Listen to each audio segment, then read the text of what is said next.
Bangla activity চ্যানেলে আপনাদের সবাইকে ওয়েলকাম। শুরু 24 ঘন্টার অনশন।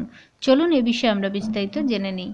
শনিবার রাত থেকে ধর্মতলায় মেট্রো চ্যানেলের সামনে আমরণ অনশনে বসেছেন জুনিয়র ডাক্তারেরা। প্রথমে 6 জন অনশন শুরু করেছিলেন। রবিবার রাতে তাতে যোগ দেন আরও একজন। আরজিকরের জুনিয়র ডাক্তার অনিকেত মাহাতো রবিবার ধর্মতলায় গিয়ে বাকি 6 জনের সঙ্গে অনশনে যোগ দেন। বর্তমানে অনশনে রয়েছেন 7 জন।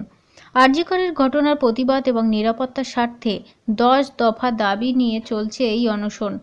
এখনও সরকারের থেকে কোনো রকম সাড়া মেলেনি। ধর্মতলায় অনশন মঞ্চে বিশ্রাম নিচ্ছেন জুনিয়র ডাক্তারেরা। তাদের মধ্যে 6 জন শনিবার রাত থেকে না খেয়ে আছেন। একজন অনশন করছেন রবিবার রাত থেকে। স্বচ্ছতা বজায়ের জন্য রাখা হয়েছে সিসিটিভি ক্যামেরা। ধর্মতলায় জুনিয়র ডাক্তারদের অনশন মঞ্চে 2টি বায়ো টয়লেট বসানো হয়েছে। একটি ব্যবহার করছেন মহিলা অনশনকারীরা, অন্যটি ব্যবহার করছেন পুরুষ অনশনকারীরা। তবে এ বিষয়ে এখনও পর্যন্ত পুলিশের লিখিত অনুমতি মেলেনি। আন্দোলনকারীদের দাবি, রবিবার পুলিশ জানিয়েছিল গ্রিন জোন হওয়ায় সেখানে বায়ো টয়লেট বসানো যাবে না। জুনিয়র ডাক্তারদের অনশনকে সমর্থন জানাতে সোমবার সিনিয়র ডাক্তারেরাও ধর্মতলায় অনশনে বসলেন। সকালেই অনশন মঞ্চে পৌঁছে গিয়েছেন কয়েকজন সিনিয়র চিকিৎসক। তারা 24 ঘন্টায় অনশন করবেন বলে এমনটাই জানিয়েছেন। প্রথমে যে 6 জন জুনিয়র ডাক্তার অনশন শুরু করেছিলেন তাদের মধ্যে আরজিকরের কেউ ছিলেন না।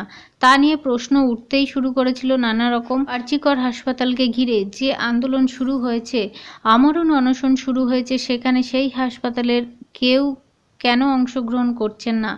এই প্রেক্ষিতে আন্দোলনকারীদের মধ্যে বিরোধের জল্পনা উঠে এসেছিল। যদিও তাদের দাবি করেছিলেন যে আরজিকরের এই মুহূর্তের পরিস্থিতি বিবেচনা করেই সিদ্ধান্ত নেওয়া হয়েছে এবং সেই সিদ্ধান্ত হয়েছে ঐক্যবদ্ধভাবেই। এরপরেই রবিবার রাতে অনশনে যোগ দেন আরজিকরের অনিকেত মাহাতো।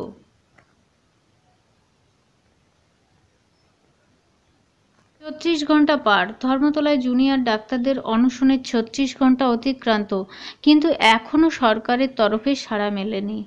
আপনারা বুঝতেই পারলেন যে ধর্মতলায় অনশনে জুনিয়র চিকিৎসকরা কিন্তু এখনও রয়েছেন। জুনিয়র চিকিৎসকদের পাশে সিনিয়র চিকিৎসকরাও আছেন। স্বাস্থ্য সচিবের অপসারণ নিয়ে অনড় চিকিৎসকরা, জুনিয়র চিকিৎসকরা।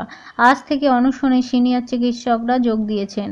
অনেক ধন্যবাদ সঙ্গে থাকার জন্য। চ্যানেলে নতুন হলে অবশ্যই চ্যানেলটিকে সাবস্ক্রাইব করে সঙ্গে থাকবেন।